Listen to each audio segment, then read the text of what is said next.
did the God of the Israelites deliver the so-called Ten Commandments to Moses, orally or in a written form?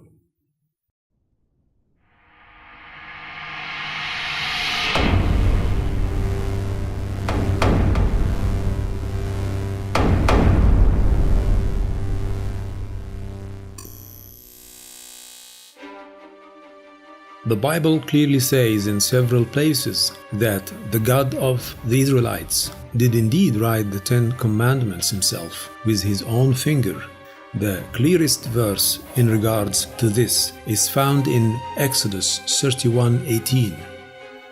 But then, why did he have to go to such trouble as to write down the Ten Commandments himself? What was so special about those 10 laws? Particularly that they advocated common ethics ancient man had already come to know and value, including the idea of one supreme God, through social evolution and not by divine revelation. Ironically, the man God chose to carry his laws, which strongly abhorred the act of killing and stealing, was already a killer and later a warlord who ordered the killing of so many innocent people after having stolen their native land. That leaves us wondering whether those commandments had any moral mandate that should have deterred the children of Israel from committing the war crimes they did in the name of invading and occupying their so-called promised land. Moreover, most ancient cultures had codes of ethics more or less similar to the Hebrew Ten Commandments, and surprisingly, some cultures had far superseded them. Ancient Egypt, for instance, had long abided by 42 moral commandments, known as the laws of Ma'at, written at least 2,000 years before the time of Moses. Ma'at is the Egyptian principle of truth, righteousness, and order. Compared to the Egyptian moral laws, the Ten Commandments seem a bit too little and much too late. Most importantly, what was the language that the God of the Israelites used while chiseling down his tablets? And also during his long conversations with Moses? Did he use Chinese, Greek, or ancient Hebrew, as the consensus of biblical scholars tends to believe? What was the point the Israelite God wanted to make by chiseling down his commandments on stone, rather than articulating them verbally to Moses as he did the rest of the Torah?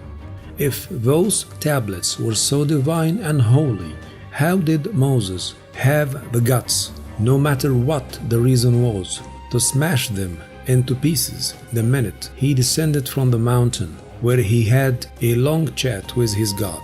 Or maybe Moses destroyed those holy tablets because anger management, a value commended by ancient sages, was somehow not included in those 10 Commandments.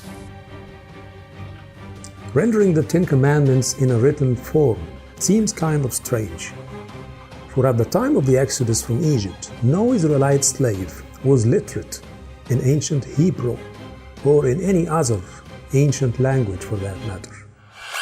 So, what was the purpose of delivering God's commandments inscribed on stone tablets when no one could have read them, including Moses, who was purportedly raised and educated according to the Egyptian tradition and tongue?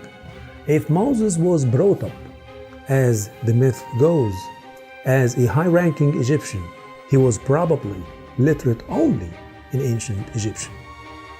The Hebrews could not have read or written hieroglyphs proper, because that was a closely guarded skill that required years of training. It was the exclusive realm of a select class of scribes, usually drawn from the elite Egyptian families.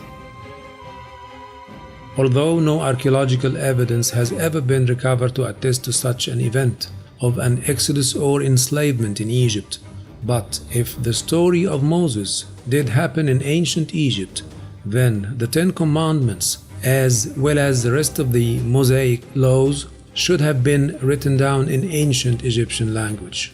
But that was not the case according to the scholarly consensus. So, where is the missing link? When Moses was not in Egypt before the Exodus, he was with Midianites, not Hebrews. The fact that Moses, after fleeing Egypt, was able to easily communicate with Midianites means that the people of ancient Egypt and Midian spoke the same tongue. But historically, that is not true either. If the Midianites were ancient Arabian tribes, then they must have spoken some kind of ancient Arabian language. Did Moses speak ancient Egyptian and ancient Arabian language? Most unlikely. Then how could that anachronism be straightened out? Moreover, did God speak to Moses in ancient Egyptian language or in ancient Arabian tongue?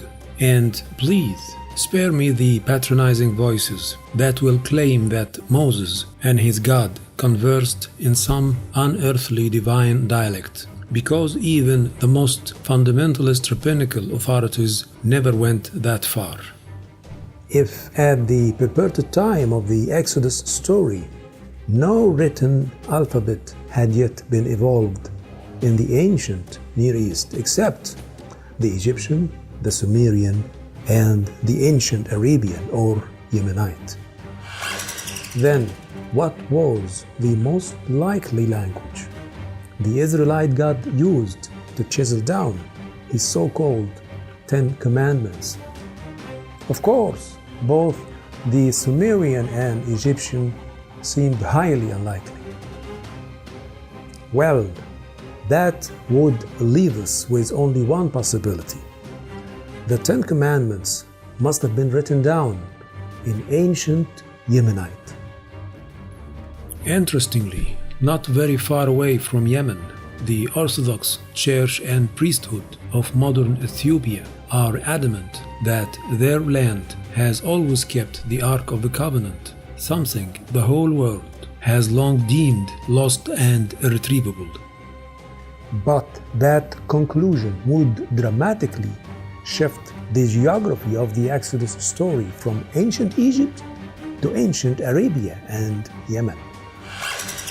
Though it might seem a bit of a stretch for many, but ancient Arabia and Yemen is actually where the ancient Israelites had originally dwelled, and also where their stories and legends evolved, including that of the Exodus.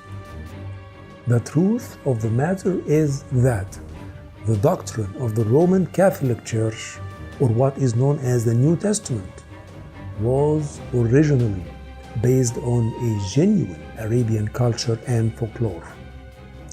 It is mistakenly known as the Old Testament or the Hebrew Bible, a totally Greek terminology. To the Arabs and Ethiopians, it is only referred to as the Torah. The story of Moses and Pharaoh, including the Ten Commandments, is an ancient folk tale of Arabia, and the Torah, as it is pronounced in Hebrew and Arabic, is one of Arabia's ancient books.